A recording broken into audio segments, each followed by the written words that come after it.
Hey everybody, what's going on? Welcome to Kick Rocks Podcast, 2 Drink Minimum. This is episode number 8, the Ocho. It's a little Espanol for you guys there, in case you didn't know.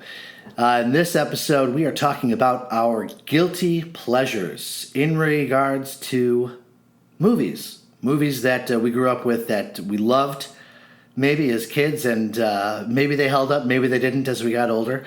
We'll see, but movies that we personally love that maybe we feel not everybody does or not everybody knows about. So sit back, relax, and enjoy the conversation.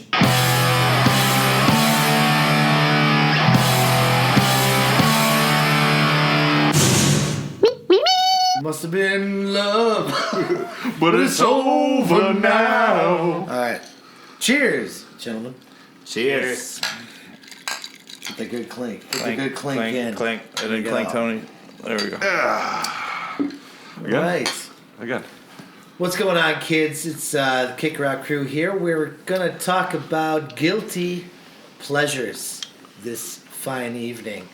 We're talking about basically movies that the vast majority of people tend to hate or show no love to, but we love them. They're some of our favorites, and sometimes we're afraid to admit that to our close friends and family, but we're going to admit them to you tonight. So, yeah, let's do this. Guilty pleasures. Who's going to start us off with a movie that most hate but you love? Oh, Sergio Rose's hand. All right, go I ahead. saw that. You I saw first. that. Oh, for those playing the home game, Sergio did not raise his hand, but we're calling him out anyway. So get us started. I will be happy to go first because this is one of those movies I love to watch over and over and over again to this day. It's called Rad.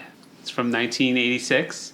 It's the story of a young man named Crew Jones who decides to enter a BMX race called Hell Track.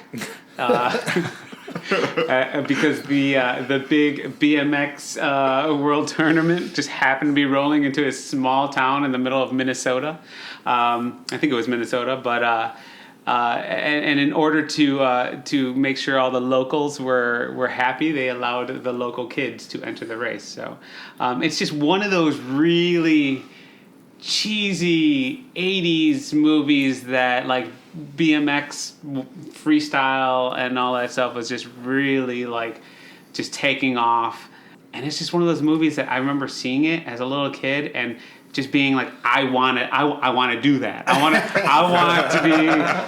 to race. I want to do an airwalk. I want to do a 360 in the air and like jump around and do all this crazy stuff. And yeah, I remember going out and getting a BMX bike and learning a bunch of tricks and just like really loving that whole like scene. And it's just one of those movies that even to this day, it's not even available on DVD. They never bothered to make it. Dude, that's to put it on. Yeah, it is rad. Yeah. It's rad that they were so hardcore. They were like, screw that. We're just gonna keep us on VHS only, which I do have the VHS still. And because it's not available on DVD a few years ago, I want to say about 5 or 6 years ago, I took the time to convert the VHS into digital format so that I can put it in my iTunes and watch it on my Apple TV, just so that when I do need that fix, I can go ahead and throw on 1986 so rad movie. What kind of tricks could you do? All my two closest friends would always laugh at me because there was the one trick that I was really good at, which I think everybody was really good at the endo. Does anyone know what an endo is? You basically just rode your bike, click tighten down the front brake, and balanced on your front wheel. Oh yeah. And then if you just balanced, it was an endo. If you hopped up and down while on that, it was called a bunny hop. Oh, so, I know that term. So yeah. Wait, a bunny hop was just the front wheel? Yeah, just the front wheel. Man, I used to think I could bunny hop by just bouncing on both of my wheels. No, it was just the one front one. I used to just feel like a badass for being able to like hop up on a busy street curb. I'm like, yeah, I just did that. Did my other friends with mushroom hair see me do that too? And zero t-shirts from Smashing Pumpkins. I feel like we have to read the taglines for each of the movies we're going to talk about. Oh, do it. If they're anything like this one. Do it. Because for Rad, they have on IMDb the story of one young man Crew Jones, who has the intensity and desire to win a BMX race called Hell Track. See? If you're not sold on that. Oh, God. And then it has critic reviews, and the first one, just the title of it, A Regrettable Moment of Sincerity. I don't even have to read that review. This is great. I'm so glad you looked that up. We're definitely doing that for each movie we mentioned. But That tagline's awesome. but I'd be sold on that. Here's one of the fun little nuggets about that movie. The female love interest for Crew Jones was a very young Lori Loughlin, who is, if anybody watched Full House, was Jesse's wife in that show. Oh, yeah. Yeah, so that was like the first. I remember being a little kid thinking, "Oh wow, she's hot," and Becky? she's like, and Becky. Yep. Dude, someone just shared the episode of Seinfeld where she's Jerry's girlfriend. Yes, She's yes. fucking smoking it. I was Her like, being very tall. Is that Am it, I Becky? remembering that correctly? I don't remember. I don't know. I'm tall I never stood next to her. All right, but I mean, like at least on TV or something. You know what I mean? Like taller than the dudes or whatever. No, but in that movie, the funny thing about that movie is so she's the love interest, and obviously she's like on the competitors, like Mongoose was like his competitor because he's the local, and they got to go up against Bart Taylor, who is like the lead rider for the Mongoose team. Nice. And Lori Loughlin played the female rider on the Mongoose team, and obviously she befriends Crew Jones so that they have this romantic relationship. But the funniest part about their romantic relationship is there's the cheesiest scene in the world where it's a school dance and he decides to go to the dance by himself on his bike, and he runs into Lori Loughlin, and she's got her Mongoose suit on, and she goes, "You want to go dance?" And he's like, "Sure." She goes, "Let me go grab my bike," and they do this slow dance montage to. I forgot the name of the song. It'll come back to me later. But they do this slow dance on BMX bikes, which is the most ridiculous, cheesy scene you can ever imagine. But at the same time, it's freaking amazing. They're doing all these tricks. It's all shot at it's all played back in half speed, so everything's in slow motion, and all the jumps and endos and bunny hops are all this weird, ridiculous.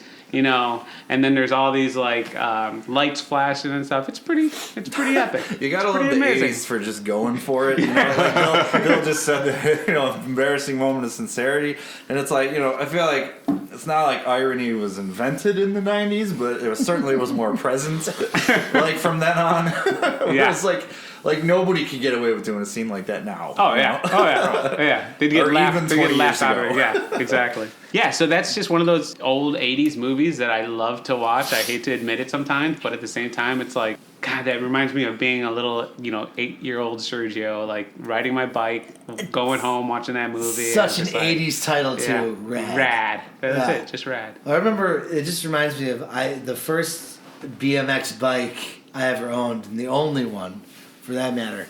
I won it. I don't know how I won this bike, but I was 10 years old. I think my dad had entered me in some contest or whatever, some sweepstakes. I actually won a BMX bike. Nice. And we got this thing, and it was like a build it yourself. The bike came in pieces in a box. So we built this thing. oh my God. And we must have not built it correctly. Because I'm taking this thing around the block and the front wheel falls off. True story. It falls off. man. It goes down. I you just flip bite it? over the wheel. Over the Did you Did the whole skinned knees, skinned elbows, 10 years old, crying, flushed face. My neighbor came out because they saw me. They actually walked me home as I'm walking beside me, this one-wheel ass bike, just over to man. my house. The bike fell apart. Did your The day I dad got feel guilty for putting together He gave the bike store I won it from some hell that day. I think he man. drove right there. But yeah, that's a whole different side of that story. I don't know. They probably closed down shortly after that. But yeah, they felt the wrath that day. But yeah, definitely first BMX. I'm like, this is awesome. It's 10-speed BMX, and then Front tire just comes way off. Comes right off. I know what it feels because when I was 15, I was trying to like spin the front wheel around, you know what I mean, in like some crazy way or whatever, and I was like in the middle of the streets and like the K streets in Oak Lawn, you know, and like I just flew right over the handlebars, just like fucked up my elbow, you know, it's just like scraped and bleeding, and I'm just like, that sucked. I'm just lucky I didn't do anything else, you know, but like we were right by. I just remember this. We were right by like this kid that I knew in junior high, like who was kind of a dork, but like his older sister was really hot, and I just remember like. So therefore he was cool. So yeah, so we were like 1 block from his house, and I was like, I need like Band-Aids and stuff, you know, like whatever. So like me and like some friends that don't know the guy, like we just came up there and we were just like, hey, is blah blah home? And she's like, it was his sister that answered the door, and I was, you know, as soon as she swings it open, I'm just like, oh, you know, but it's like.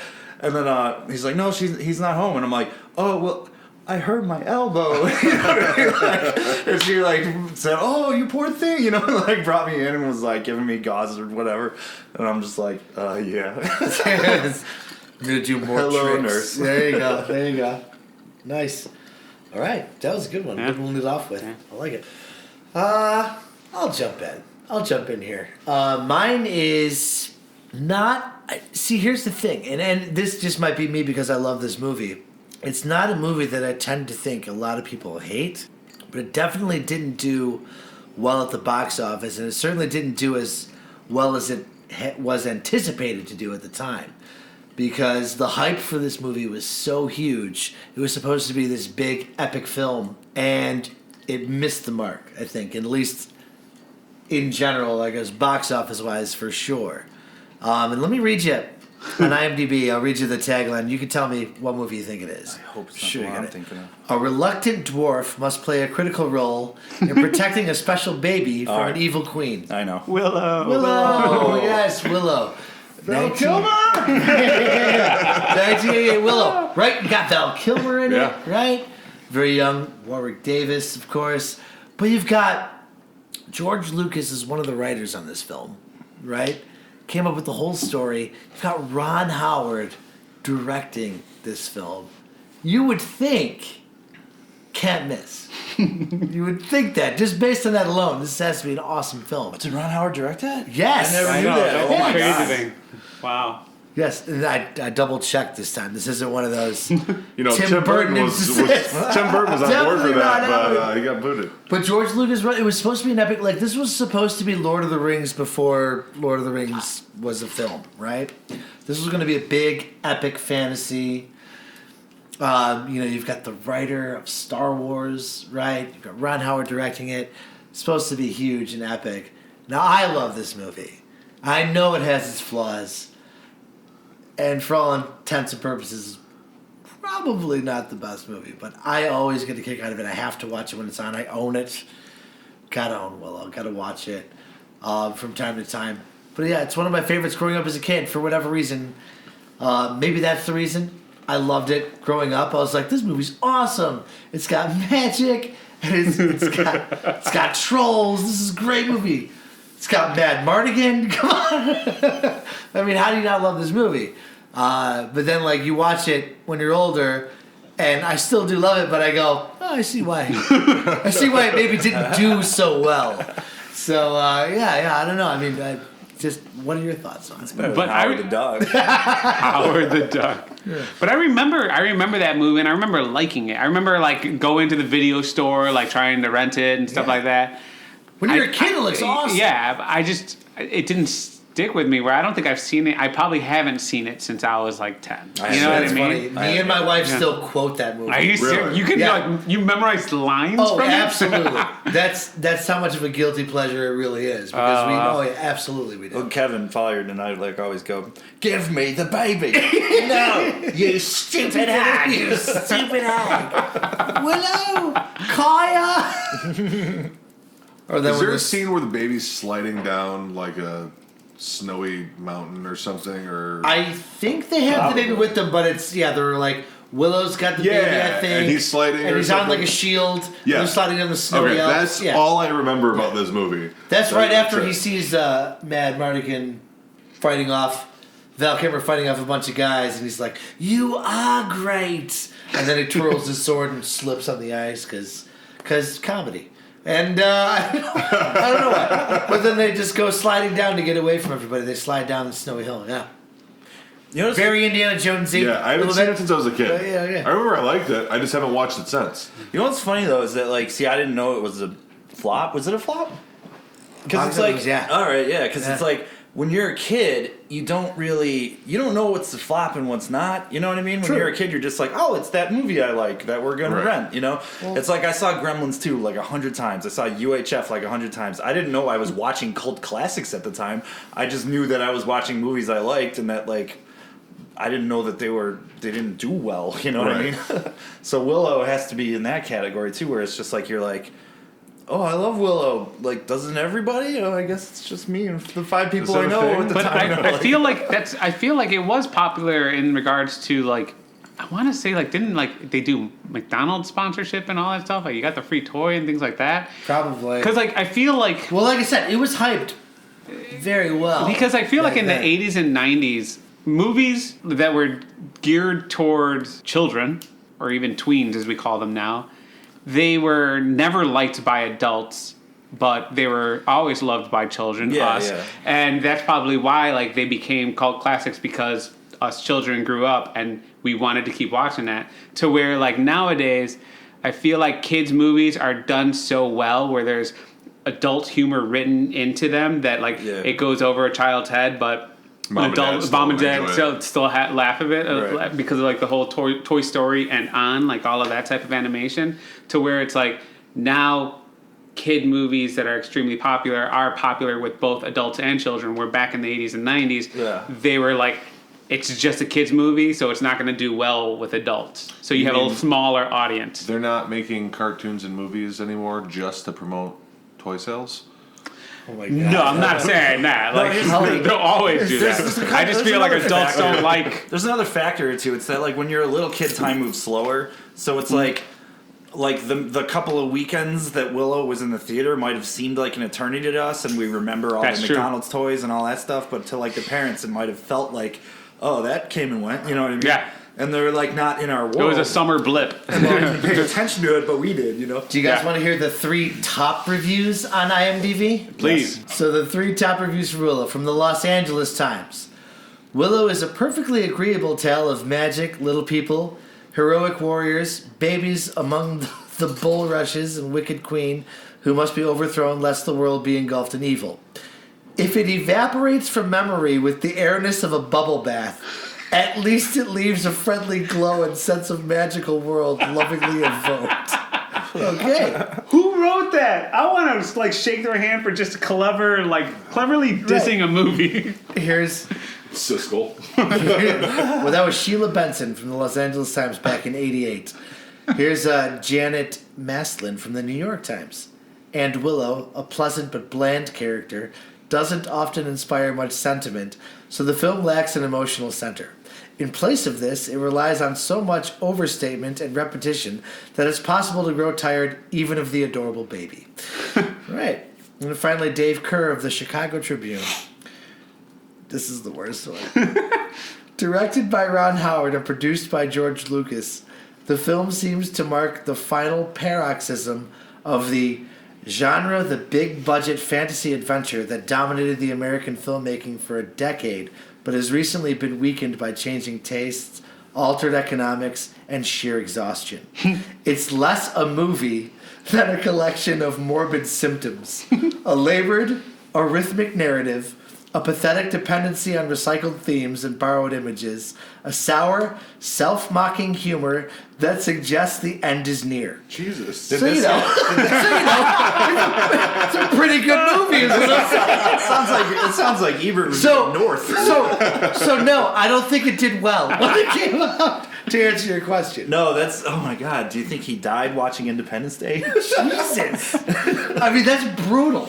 Those are the 3 best. God. So yeah, but I disagree. Respectfully disagree with those critics. I think it's better than that, but it's not the best movie in the world. But come on, Every it's a time fun I- movie. It's a fun movie. Every time I hear that Ron Howard was involved in making something, I just want him to be like a narrator, like in Arrested Development. There you go. He has to be like, "Give me the baby." He didn't. Nice. So, That's all. That's all I got. That's my one. Nice. All right. Go ahead, JT. Oh, you're okay. It's to me. All right, I got one that's I feel guilty of liking it as a comic book fan, and that's Batman Returns. I really like. It's actually like the Tim Burton? It's a. It was the greatest Richard Donner movie. No. It's like if you know the character Batman and you know his world and stuff like that, you know that it's wrong. Batman doesn't kill. The Penguin is not some weird gothic guy with blood coming out of his mouth. Like Catwoman is not a secretary. You know what I mean, and stuff like that. So it kills the mythos right away, which is like a strike against it for nerds like me and whatever. And it's like it was seen as kind of a letdown of a sequel at the time because Batman '89 was so loved by everybody and stuff like that, and like I remember my mom hating it. I saw it in Michigan when I was in like 4th grade or something, and I kind of liked it, but also didn't, and that feeling sticks with me to today. You know what I mean? Because it's like. She had some points I remember in the car. She's like, it was so morbid. Can you believe that like they take kids to this movie and stuff like we just did? You know what I mean? Like talking to her friend, and I'm just like, yeah, that's pretty messed up. It was pretty dark. It was Tim Burton. Like there were some dark moments in Batman '89, but like really nothing that like a like older kid couldn't see. Right. But Batman Returns was like, holy shit, like this is nightmare-inducing stuff. Right. There's like blood everywhere. Right, and the plot in the first one wasn't as dark as the second one, where it's Penguin wants to take the firstborn children and kill them of every major family in Gotham. In his words, to a watery grave. Like that's so messed up. Not a family film, no. It's not, and like there were toys for that and everything, It's just so weird. But it's like, also it's not a good movie from a screenwriting perspective, because it's like.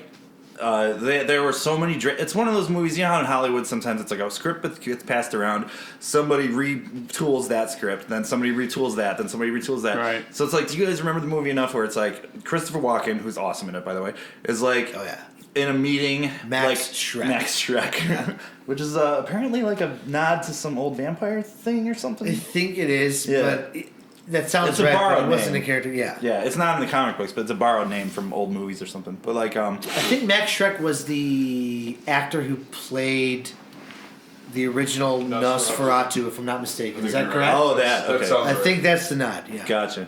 I believe, but I'm not sure. Thanks for making my abstract concrete. No, you're right on that. But Yeah. I think that's the case. He was the actor that played Nosferatu. Cool, but thank you.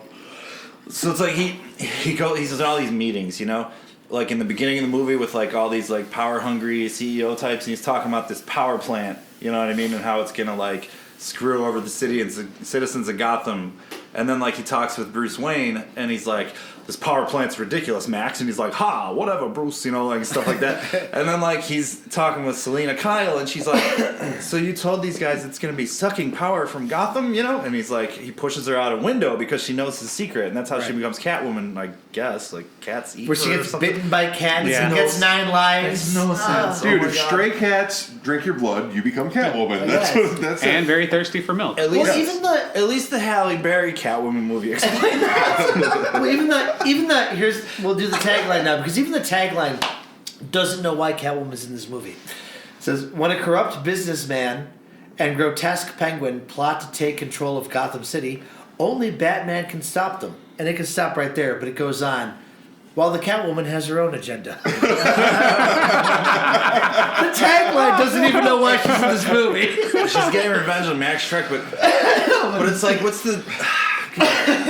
It's like that power plant they built up in the first act isn't in the movie. No. There's not some final showdown in the power plant, you know what I mean? And Max Schreck is like, me and the Penguin are gonna suck all the power. Right, it's not even a good red herring. It's just like... it just like is a lost abandoned. plot line. Yeah, you can tell that like the script writing was so bad that they just dropped it during one of the rewrites. And then it's like the lines themselves are horrible, It's like Quotable though. quotable, like But horrible. as in oh my god, Yeah, It's like, yeah. Like what'd she say? Like, did somebody say food? I haven't been fed all day or whatever. Yeah. And then Batman slams her face in the floor and he's like, eat floor, high in fiber. It's like, what? Oh man! But so it's like they just borrow a plot line from the '60s Batman, where the Penguin is running for mayor, and they just use that. And it's dirty too. Yeah. Like when he first meets Catwoman, she's like lying when she's lying on Penguin's bed. Yeah. It's like, just the pussy I've been looking to see. Or whatever.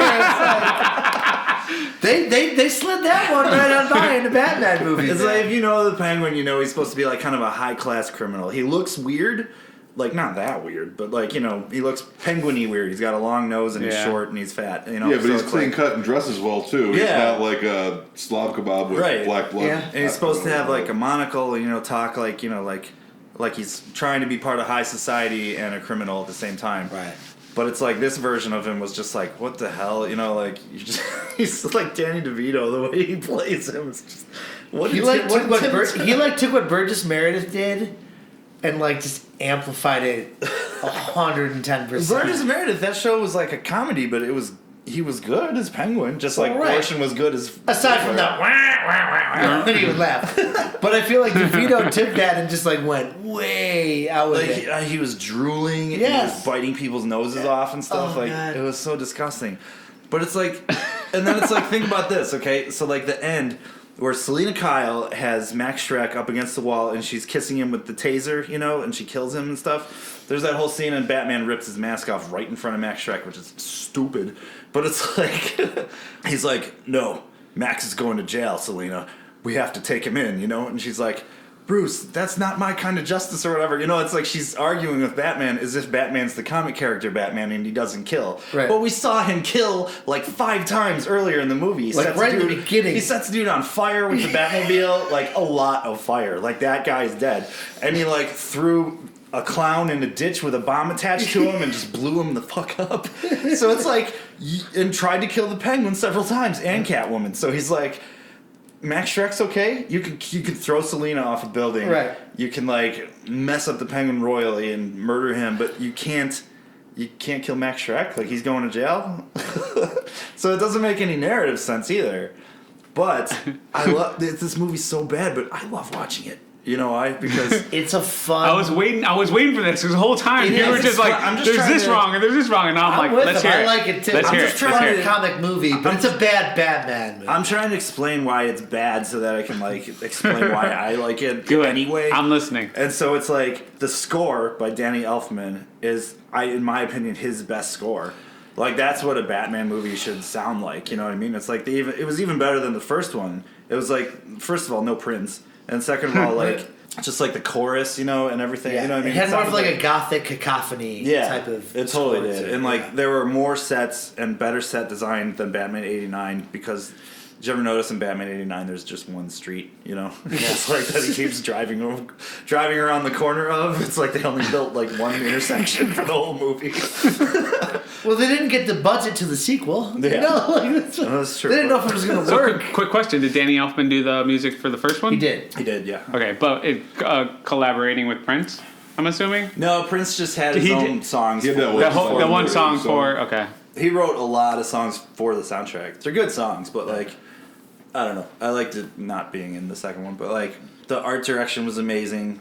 The music is perfect. Like, I even love some of the costuming and stuff. Catwoman looked great. Batman looked cool. Penguin looked weird, but I mean, for what he was, he looked kind of cool, I guess. And then like, it's like a Christmas from Hell movie. Yeah. Like I mentioned that one time, and it's like, so it's like I love that angle of it. So it's just like, it's a bad Batman movie and it's a badly written movie, but for some reason, like it's so watchable because of like the acting is good, the set design and the music is amazing. So it makes you feel like you're watching something great while you're watching it. But if you really pick it apart, you're like, this is total shit. I don't know. Then like when you go back to like the Batman ripping off his cowl at the end, and still, and it's I think a funny line. It's very cheesy, but still you have Walken going like, Bruce Wayne, why are you dressed up as Batman? Because he is Batman, you idiot. And then he goes, was. And Yeah, he shoots, was. shoots a He gun shoots at it, him. yeah. Somehow harms him. If she like, talks again, I'll push you out a higher window. Till then, I got better fish to Yeah, fry. Mr. Fry. No, my favorite Chris Walken line in that movie is when he's like, he forgets his speech on the table, and he says, "Remind me to blame it on what's her name." I'm talking Oh, about yeah. Selena. And so he like gives a off the cuff speech to like the Gotham citizens as like a Christmas speech in the middle of town square. I know what you're talking about. And he's just like, "Santa Claus, no, Just a poor just a schmo. poor schmo who got Got lucky, and sue me for want to give something back." Let's make a man. That's later on. That's great. So there's many reasons to watch it Santa and Claus. have no. it be enjoyable, but it's not good, really. But the funny thing is, Underall. like, I always enjoyed. Was there 4 of them or 3 of them? Because there's Batman. There's 4, and don't you Which dare one's say Batman you Forever? enjoyed Which all one's Batman 4. Forever? I didn't enjoy the There's last Batman one. Forever is the 3rd one, and Yeah, then Batman and Robin is the 4th. Okay, Batman and Robin did not like. We did not need Chris O'Donnell like playing the whole Robin thing. But I did like. I enjoyed the first 3 because I felt they got more crazier, cheesier, They and more definitely did. elaborate with like, let's just keep on like slamming all these fucking high end like actors into Well, this thing. Forever, in my opinion, 'Cause, while, like, the- while like- we're on the Batman subject, Forever I think goes way like. Oh, they had Schwarzenegger, that's one where you start Jim to see like Carrey. more of a cheesy. Oh, it was very Yeah, they're cheesy. rare. comic Bring tale, back the 60s but it's vibe. tolerable. Yeah. Forever's tolerable. Yeah. Batman and Robin's Yeah. not. And then confirm something for me because I'm not so curious. much. Batman Returns, is that Val Kilmer or is No, that no, George that's still Clooney? Michael That's Keaton. Clooney. Batman No. Returns? That was still No, Michael Keaton. Returns is. Oh, he did the second first one. 2. Yep. Okay. All right. Val Kilmer did Forever, then George Clooney did. Right. I still maintain that George Clooney would have been a good Batman in a movie that didn't suck. Like where he was actually acting. I'll you know, agree with that. And not Yeah. being told to be a jackass because he But when- looks like Bruce Wayne. But He's when a you good have actor, written in there where you so- pull out like the Bat Visa card or whatever the hell that is, Yeah. I never leave the cave without it. That's There's horrible. nothing where Batman and Robin. No. Batman and Robin's like Freddy's Dead, where the movie thinks it's funny, but nobody else does.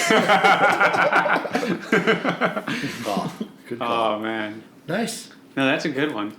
Batman the Animated Series Yeah. saved the franchise though, because it came out after Batman Returns, and then that kind of restored everybody's faith. That was kind of Oh, and then that was the actual a Batman. nerd, For or sure. not even a comic nerd, but just a casual Yeah. nerd of Batman, you know? And that made everybody go, "Oh, it can be like this. That's cool." Like, oh, it can actually be awesome. Yeah. That's great. All right, I'm done. That's mine. Batman No worries. Returns. Awesome. Side note, I watch future it every now and podcast, Batman the Animated Series. That'd be a fun one. All right. Oh yeah. Anyway, Tony, you're up, man. You got a lot of pressure. There were 3 good ones there. Dude, I have a list of 22. By the way, so far, Pick one. all of ours were. I don't know if it's a thing about this time frame, but all of ours were late 80s, early 90s 80s. so far. That might be just a bad era of movie. I don't know. I don't know. It's the nostalgia. I am going to pick the one that I thought I was going to pick. I don't think you guys have seen this because we talked about it a couple other times. Home for the holidays. Streets of Fire.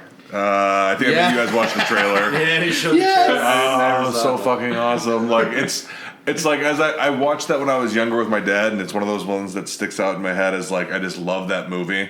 And the older I get, and the more that I watch it, it just gets cheesier and worse. It's just like, okay, this isn't that great after all, but it's still great. It's still just cheesy's 80, good soundtrack, fun costumes. It was just kind of weird. I'm sure Bill's looking at the tagline right now. It's pretty great. You want to go ahead and throw it out I'm looking there? at the cast though too. The cast is pretty Diane good. Lane, Rick Yeah. Moranis, Willem Dafoe, Amy Madigan. There's a lot of Not people in that there. bad of a cast, man. It's good. Yeah, but it's kind of all over the place. I Yeah. mean, I feel like okay, so it's called. Do you want to hear the tagline real quick? Yeah, go ahead. All right.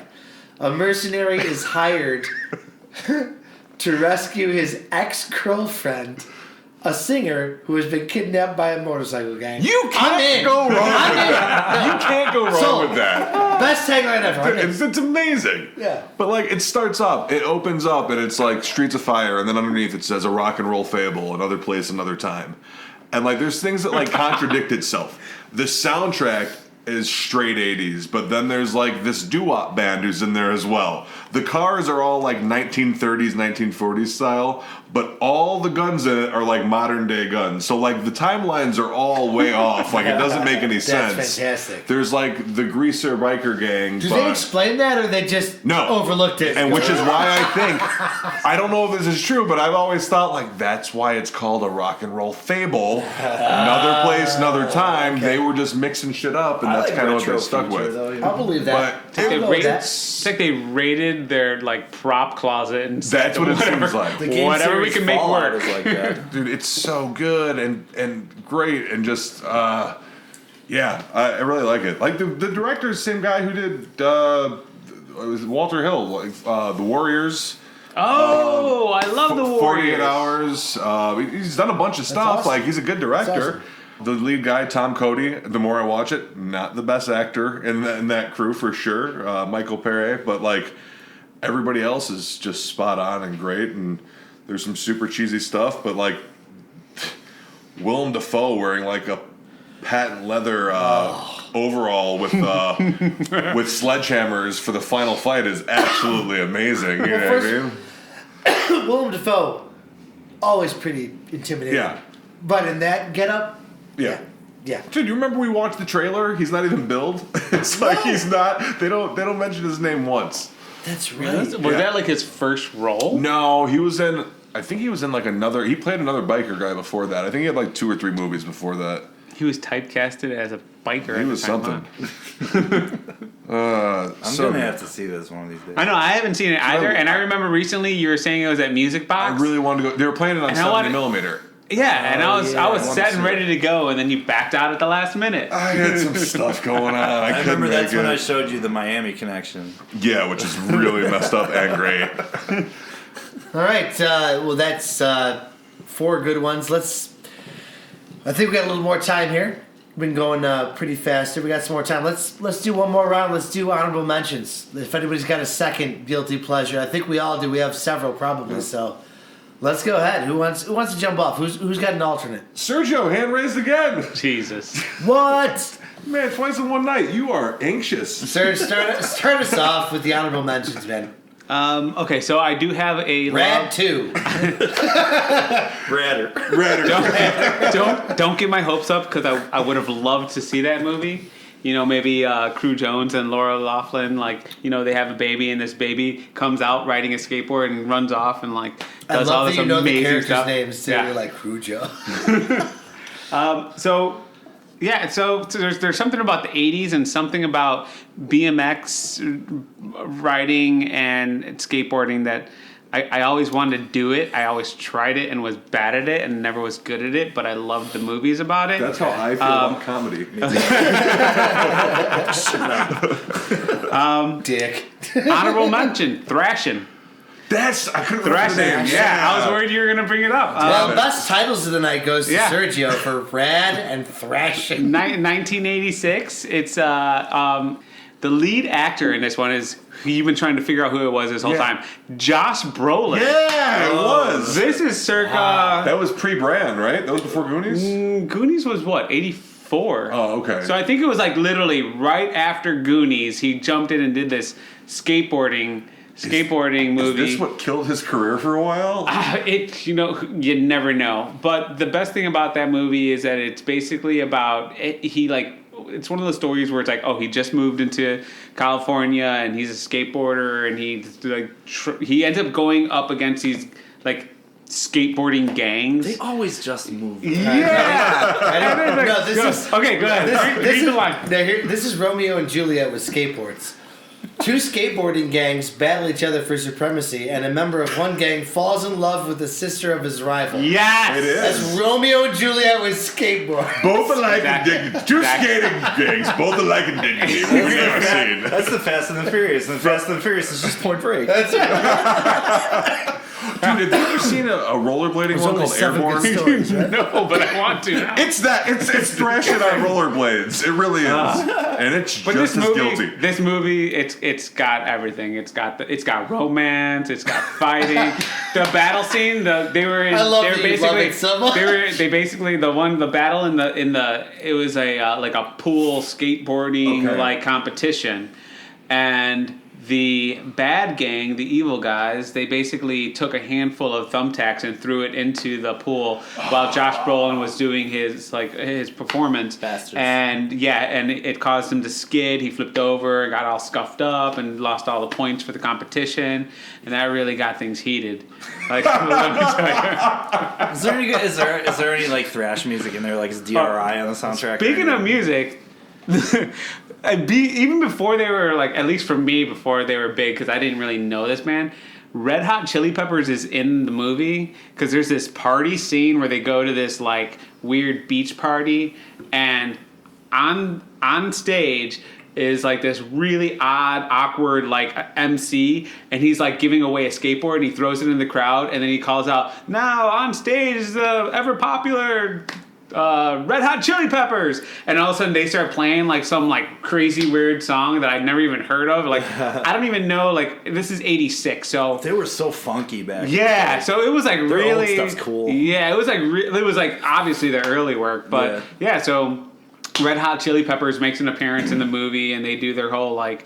I guess they had 2 songs on the soundtrack and stuff like that, but yeah, it's just one of those movies where it's like, again, like in the '80s, I wanted to be a BMX rider or a skateboarder, and I tried and I fell and I hurt myself and I never got good at it. So, but I loved watching the movies. So thrashing is like definitely my my second place when it comes to guilty pleasures. Is there a scene where they have like chains or something on fire at the end of chains, and they're swinging them at each other as they like Yes. skate towards so each other? Like, they had like, the whole like.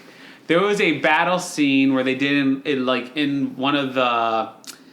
Like in LA where they have like the waterways, but they're all dried out, and they like basically skateboarded down the sides, and it was basically like they had to skate towards each other and like try and jousting. knock. It was like jousting, like knock the other person off the skateboard. And they basically one guy had a chain, the other one had like a torch. So it was like really cheesy and fun, and yeah, check it out if you get a chance. Oh yeah, so yeah, a young Josh Brolin before he like did Couldn't anything remember who epic. it was. I knew it was somebody. Yeah. Yeah. Nice one. All right, who's next? Bill. Oh, Bill. Let's me. just go in the order that. Same All order. right, same order. All right, I'll go. What was my tagline? I'm gonna do the tagline thing and see if you guys can get it. Oh, I'm gonna do that for mine. I think you totally will. A boy and his brother run away from home, and they hitch cross country with the help of a girl they meet to compete in the ultimate video game championship. It's on my list. It's on my list. Wizard, I indeed. love that Indeed. movie. Oh my god, I love that movie. I love Again, the Wizard. I- It's so bad. Dude, another. It is though. It is. Oh my god. At its core, it's an advertisement for Nintendo. California. Specifically for Super Mario Brothers 3. But we didn't know that in 1989 when they launched this movie. We're like, yeah, it's about video games. Awesome. Oh. Now you watch it, you're like, oh, it's It's totally like- promoting Super Yeah. Mario Brothers 3. It was like they released Super Mario Brothers 3 in that movie. They did. Yeah, it was They like, absolutely it was amazing. did. It was amazing. But it's one of those movies that, because of my love for video games and everything, and I loved it as a kid, like, I don't know how many times. This is I'll borrow a line from John Mulaney. It's a very old sentence to say, but I rented it several times from Blockbuster Video. He says a joke similar to that, but basically, yeah. It's a very old phrase. It was VHS from Blockbuster Video. The Wizard was rented several times, for sure, growing up. Yeah, the video game movie. I mean, it's really about this boy who has a mental illness because, like, the girl in their family, his sister, died at a young age, and so all he can say is California, essentially, and how he wants to go there. And the dad, Is it Bo Bridges? Yeah, it's got a good cast. It does. Christian Bo Slater. Bridges, Christian Slater, Fred Savage, right? Jenny Lewis. I think it's a girl who is now lead singer in Rilo Kiley. She's Rilo Kiley. She was also Such a in great band. Pleasantville. Tobey Maguire was in it for a split second. Tommy Maguire with a mullet is part of Lucas's gang. Yeah. Right outside the championships. Yep. Yeah, he's right there. He's uncredited, actually. Or is he credited in that? I don't remember. He's just like Lucas's crony or something. I forget, but he's Wait, there. He's definitely there. He's Years ago when I uncredited saw in Jenny it. Lewis's movie. Jenny Lewis is uncredited in Pleasantville, his movie. That's funny. I didn't know that. Really? I don't know if she's uncredited. But Oh, that would be great. But yeah. So yeah, decent cast. But I mean, the whole plot of it, there's so many things that just don't make sense in that movie. But I still love it. Like Bo Bridges is, as a dad is just failing as a father in that movie, like the whole time. Even at the end, when he's like, they finally get to the video game championships, and like, you would think as a dad, you'd say like, where the hell have you been? We've been looking for you cross country. But instead he's like, but Sergio has a DVD of The Wizard. This is amazing. He just handed it to me. I had to hand it to you because you're talking about it. I'm like, yeah, it's in my collection. So good. So you love it too. Yeah. Good. Fellow guilty pleasure. But at the end, it's something like, oh my God, like, he's really good. Like, you never knew that your kid was secretly good at, I don't know, like, What? But also, like, you didn't say, like, Well, in Where are defense, you? in defense, I don't get it. no one knew because they True, did true. the setup scene in the bus station where they first bought the first ticket, and Fred Savage told the younger brother to wait there while he goes and tries to buy tickets, and he comes back and realizes that he just scored all these points, and I want to say it was Ninja Gaiden, and he was like, "Oh my God, you scored!" okay, Ninja Gaiden. Sorry, Say it like an American. All right. and he just and be quiet so we can edit this. you sound like Chris Walken. Ninja Ninja Gaiden. You know that game. I know a guy named Dan who's a ninja. Skull weapon. The point being made. The Legend of Zelda. The point being made is the fact that he scored all those points, and You're that's right. when they realized, You're right. It was oh an my unknown God, skill. It was an unknown but skill. the dad, like, he doesn't. Like, you'd think that Bo Bridges would be. He's more happy that his son's winning in a video game competition than he is of finding his son that has been missing for the whole movie. That's all he has.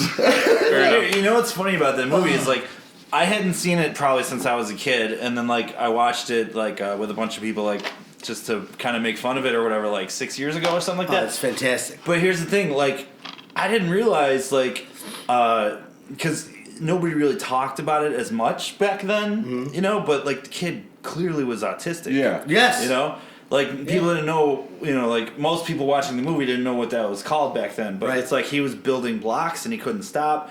He had his mind focused on one thing. Like he was really good at video games but bad at social skills, you know, and stuff like that. So it's like the kid clearly had like autism or high functioning autism or something.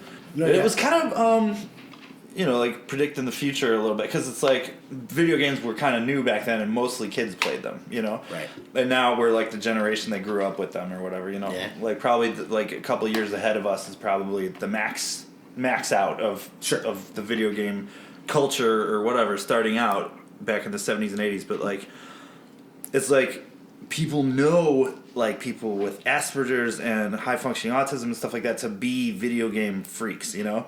Like they love the stuff and that's like their escape, you know? That's like usually what they're into. If not like role playing games like Dungeons and Dragons and stuff, but it's like most of them love video games. So it's kind of like somebody knew that back then. Somebody knew that a kid that was into this stuff might have been and like was that good at it and stuff was probably like that, you know? So I don't know. No, that's a Two good things point. that really bothered me about that. I'm making them quick. God. When Bo Bridges stays up all night and he's playing Ninja Yes. Turtles 3 or whatever, Yes. and he talks about he found the scroll. Yeah. Scroll weapon. Scroll doesn't exist, right? Because someone was telling me that or how he got it was wrong. How he got it is wrong. The screenshot they show of the game, I believe, is wrong. Okay. But there is a scroll weapon in the game. Nerd. Real quick, yeah, Bill would know that But the answer. screenshot they show in the game, I believe, is not a point in the game when you can get the scroll weapon. Also, what was the bully? What was the bully's Just say name? it. Just say it. What was the bully's name? Lucas playing Rad Racer. The Power Glove doesn't work. No, it doesn't work like that he's way. steering it and using it to The accelerate. Power Glove never worked that way. That's BS. No. That always bothered me. Well, because the Power At Glove least had not just on come that out game. Not on that for game. It did not. Like in that year, right? Yeah, but he loved the Power Glove. It's so bad. It's so bad. But it didn't work in that way for that game. No, it wasn't. No, he was steering with it. I mean, we're talking about like, you know, a Wii remote before there was a Wii remote. Right, That was right. not it. Power Glove was not that Yeah, advanced. ridiculous. The only thing that was good for the Power Glove was like pretending you had a cybernetic limb while you're playing with your friends Yeah. and like shooting lasers at them. Yeah. Right? That was It's about like, it. oh, I'm the Terminator. There we go. That was good for her. You make a fist and you make a straight hand. You make a Yeah. fist. Like, that was the only thing you could do with that. Yeah, that technology didn't work back then. But yeah, they made it look awesome. And they probably sold multiple Power Gloves based on that movie. And the kids that bought them were like, wait, what the hell? Quick side question: Shit doesn't what was work. the trackpad that they had? Was Power that called pad. the Power Pad? Okay, Yeah. that's what I was wondering. Like, okay, so there's a theme there. My cousins had every one of these things. Really? Yes. Oh, everybody had that. I did not. Family Is that the member. field game? Yeah, I didn't have any of Oh, that dude, stuff. they had every Nintendo thing. Yeah. They had Mad Max controllers, the Mad Cats controllers, the Power Pads, the Power Gloves. They had everything. U-Force, that thing where you wave your hands around Yeah. that little like battleship looking setup. But anyway, I think I don't know what that is. It's like a but it motion sensor. sounds I great. think the short version is A now motion? that I know that Sergio Or that- motion. Motion. Oh, they said emotion. Like if you're sad, it's gonna start doing I this. feel that I want to beat Super Mario Brothers 2. Like now that I know you have the DVD, we may have to do a review of the Wizard at one point. Solid. How did he know where the warp zone was? How That's did the he thing, know too. to run up there and fly with the whistle? If the game just got introduced. Well, if it's a brand new game too, like Jenny Lewis at one point yells like, "That's the," I think she says warp whistle or warp flute or something. Use it. Yeah, right. You skip the levels. Like how I'm did pretty you? much just yelling How'd at you know? kids watching it, you know? yeah. Side they note, that's sold- how I found out where that first warp whistle is True. because They give it away in the movie. give it away in the movie. Technically, it's the second one you can get, but whatever. We're not going to go there. Not going to go there. Anyway, Nice pick, Bill, for Yeah. honorable. It's a good one. well, Good yeah, I honorable. think now I kind of want to watch it now that I know that Sergio has it. All right. So Well, let's keep this moving along, and when we're done, I think we might pop it in after this. lovely, lovely. Maybe. JT. Earlier, I was gonna say Legally Blonde because I just fucking love it. And, like, I it's love that you love It's like that. emasculating to say that, I guess, but it's like it was fucking good. Like I liked it. I- Elle was a nice I've girl. enjoyed it. What's his Wilson? The not 0-1 Luke was. Luke. He What's his Wilson? It's cool, like whatever. It was just a fun movie. Like, but I'm not picking that. I had a wave of nostalgia come over me when you were talking about '80s movies, and even though this is an early '90s movie, I'm picking the 00 Kid. The what? no. Did anybody ever see yeah. the 00 I Kid? feel like I remember. No, I don't the even know what poster or that the trailer. is. Oh my god, I haven't seen it in 25 years, maybe a little less than that. But I need to watch it again soon because I just started remembering it recently. It's one of those movies that, like, you know when you're a kid and you're homesick from school and Cinemax, Showtime, and HBO were just having just garbage play like all day, you know, and you just sit there and watch whatever's on because it's on and there was no internet. So it's like, I watched this movie. It stars Corey Haim. It's like he plays like a guy who works at some place, and he ends up in like this secret agent kind of conspiracy going on, and ends up like being like a mini James Bond or whatever. But it's just so badly made and so cheesy. And like you were talking about Rad and like the skateboarders and the BMXers and stuff like that. And there's like a scene where he is like grabbing his soon-to-be girlfriend in the movie, Nicole Eggert, who was, I'm pretty sure, his girlfriend in real life, because she was in the movie, you know, like Crash with them or something too. She was in a bunch of movies with both the Coreys, but like, so he's like running away with her, and there's a rollerblade gang after them. Whoa. Rollerblade gang. They're That's like gonna awesome. kick their ass or Definitely whatever. early This is- 90s. yeah, early Holy 90s. God. And like he had like a super soaker that he filled with With propane or something? I remember and he, this like- from the previous. And he like sprayed it at them with a match or a lighter or something, and was like, you know, like fuck off with like, you know, flame shooting at him. But it's like there's some surprise. There were surprisingly like kind of big actors in this. Like who's the guy who plays the guy in Princess Bride who was like Wallace Shawn. inconceivable? Okay, yeah, Wallace Shawn. Thank you. Inconceivable. He's the villain in the movie. And what's her butch? Bridget Nielsen is like the henchwoman character, and then it's like they kill John Rhys Davies in an arcade. It's like this guy lives in this mansion. John Rhys Davies in that movie Yeah. too? Okay. Oh, Well, it's whatever. It's like in this mansion, and he's got some evil scheme. It's been a while since I've seen it, but like he had an arcade full of arcade games that killed people. So it's like while you're playing the game, you were in danger of dying yourself. So you it's didn't like, win? Yeah. And then, like, Corey Haim had to play his way through it or something. Like, it was Oh a my death God. trap, like the 60s Batman show or something. So it's like, John Rhys Davies was like a business associate he was trying to kill. So he's like, hey, do you want to play my game or whatever? And he, like, sits him down in, like, this Need for Speed type game or whatever, and he's, like, just driving and stuff. But then, like, a truck hits him in the game or something, and he's, like, all bloody. And then, like, I don't know. It's ridiculous. We need to watch this. Right? Oh my god, but this movie, I watched it like seriously probably 15 times because like it was just one of those movies that like, because there would be certain Cinemax, Showtime, HBO movies that would play all the time, you know what I mean? It was like just for weeks on end it would be like, oh, let's play this 3 times in a row because nobody's watching TV right now. So it's like I watched the Double O Kid probably that many times, and like for some reason I got a kick out of it back then, even though it was just, I don't know, even in the back of my head I probably knew it was stupid back then. That's awesome. But yeah. And it's rare for me to not know one of these movies you guys are talking about, and that is one movie I don't think I've ever even heard of. So now I have to see it. See, I've heard of it, but I've never seen it. So Okay. I have to see it too. I can't comment on it because I haven't Yeah. seen it, but It's been a long time. I'm getting a kick out of that cast though. That's pretty cool. Lance, a teenager, dreams to be a secret agent. Oh, here we go. When he's suddenly in the middle of a hacker intrigue, which aims at an international environmental congress. Lance gets in possession of a computer access card, one of which the hackers are urgent in need for their operation. Lance begins to play with the hackers, seeing his dream come true. That's the longest. That's the longest tagline I've ever heard in my life. Wow. This is like Like we can't explain Was this this film like- in one sentence. I feel like War Games was the first hacker movie, and then it jumps to this Sure. one for like the next hacker Also movie. sounds like the plot to Hackers. what's that movie with like his dad was like Flak Jack or something, and they had an Atari game. Oh! Cloak and Dagger. Cloak and Dagger. Yes, that was. Oh, that's the one that Is I that did like. Dabney That Coleman? was the movie for a long time. Right? I thought Think so, yes. I thought I dreamed that movie. I thought like it was like Were you like it was sick so when you saw I it? feel like you're not the only person who that's happened to. Yeah. 'Cause there's like something weird with that. Yeah, it No, just showed it's up like- on Netflix one day, and I saw the screenshot, and I'm like, oh, that's the movie, because I never knew how to search for it. Because you can't Google like secret Atari game conspiracy or some shit. That's the movie. Can't No, tell I if feel it's like- my dad or superhero. No, and you're right. And there's been movies that I've done that too, but it's like I remember when I was a little kid and being really, really sick, and it was the first time that I saw A Christmas Story.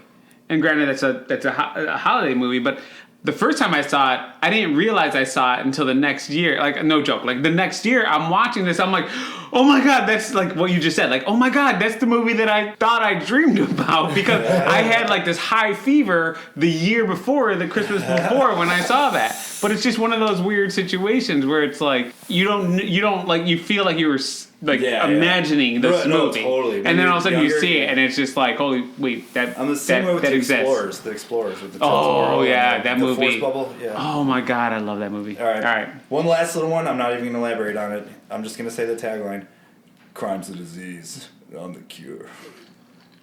Anyone? No. Cobra. I was like, is it RoboCop? What is this? Sylvester Cobra. Stallone, Cobra. Yeah. Wow. That's it. That's all I got to say. I'm not going to say anything else. Good.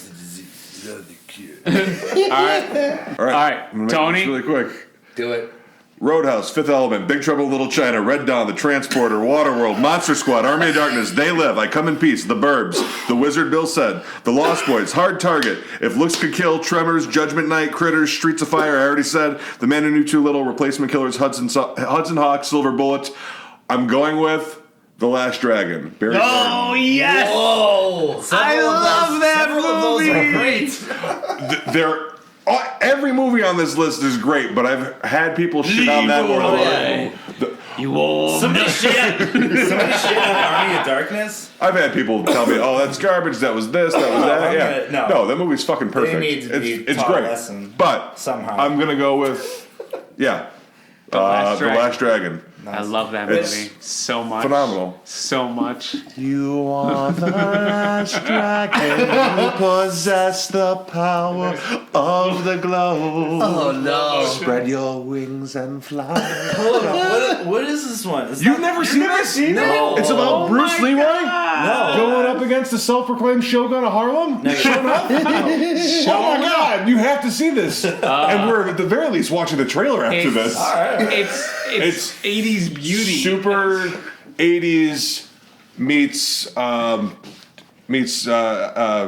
fu meets blaxploitation meets it's, Bruce Lee Kung Fu with like digital like soundtrack, 80s breakdancing and just craziness. In New York City, a young man searches for the master to obtain the final level of martial arts mastery known as the Glow. Along the way, he must fight a martial arts expert corrupted with power and rescue a beautiful singer from an obsessed music promoter. that's Vanity, by the way, Princess Protege. Sounds fantastic. See, the first thing I thought of when you said that is, I am the last one. I am the last one.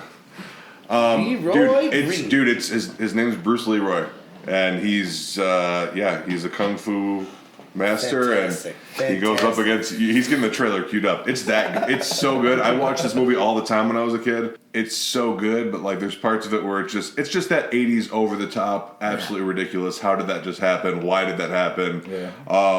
Also, Ernie Reyes Jr., who do you guys know him at all? He was in Surf Yeah. Ninjas. Yes. He was in what's that one with The Rock and Sean William Scott? The Rundown or whatever. Well, not sure. Yeah, he's just a badass martial arts dude, but he's a kid in this. He's like got to be no more than 10. And Really? the scenes that he does with like nunchucks are just like awesome. The kid's great, even as a little guy. Nice. Like, yeah, it's really good. Was the rundown the one with Chris Ernie Walken? Reyes, Two- Yeah. Ernie Reyes Jr. Okay. Ernie Reyes Jr. is Keno in the second Teenage Yes. Mutant Ninja Turtles. Yeah, that's right. He was. And then in the rundown, he's the dude who's absolutely shredded who keeps calling him Hollywood. Yeah. What's up, Hollywood? But yeah, The Last Dragon's awesome. Oh man, that's awesome. So, wait, you're telling me Waterworld was on that list?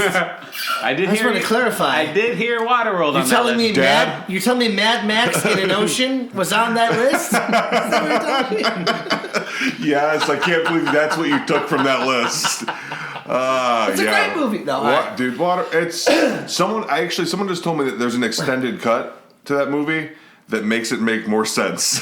It's like, if they would I have don't know how it could. It's perfect the way it is. Shut up. I heard Fifth Element in there. I'm surprised by that one. That anybody would hate. I've had people. You don't like that? I love that that. movie. No, Oh, he I was said gonna surprised say. about it. Oh, he was surprised I about didn't Army hate Darkness it. and Fifth Element, but I've had people both talk shit about both. No, those are movies. both great movies. And I love those movies. Great movies. So here's what I noticed. And Multi-pass. I should say, so the audience listening, we didn't know each other's picks before we started talking here tonight. It's funny because none of our picks went before 1984 or after 1992. Good point. So that 8-year gap right there, people, that's a sweet spot for movies that we hate to love, but we do Yeah, anyway. yeah. That's your guilty pleasure sweet spot right There's there. almost something subjective about it. Right, Ages. right. With our ages, it kind of makes sense, right? So- clearly, we loved him when we were younger, and now we still love him Yeah. because Yeah. we grew up with him. Which I'm curious. Anyone who wants to comment, let us know what was your guilty pleasure, because Sergio, that's a great call. And where can they comment? they can comment at podcast@kickerrock.com. There you go. Email us, people. podcast@kickerrock.com. I'm probably going to say it twice more during the outro to this, but until then, this was a fun one. Cheers again, guys. Cheers. And if somebody can convince me that Saving Silverman is not hilarious, I will send you $20. Checks will not be honored. All right, well, that is going to wrap up the Ocho episode of 2 Drink Minimum. Thank you so much for tuning in. And as always, we got a couple more podcasts coming your way in the near future here. We're changing it up a little bit. Our resident music enthusiast, Joe Munno, took it upon himself to go out there and the local talented musicians of Chicago. And he's got a couple interviews coming your way. So some exciting stuff there. It's not just about us. We like to bring in other talent as well. Talk to them, see what makes them tick. And we know you guys want to hear it too. Hopefully. So stay tuned. We got some interesting stuff coming your way. And, of course, more sketches down the pipeline. We're always writing and trying to come up with some silly things to make you guys laugh. But thank you so much for tuning in and for all your support. This has been 2 Drink Minimum. We've been drinking, thinking, and talking shop. Cheers, everybody.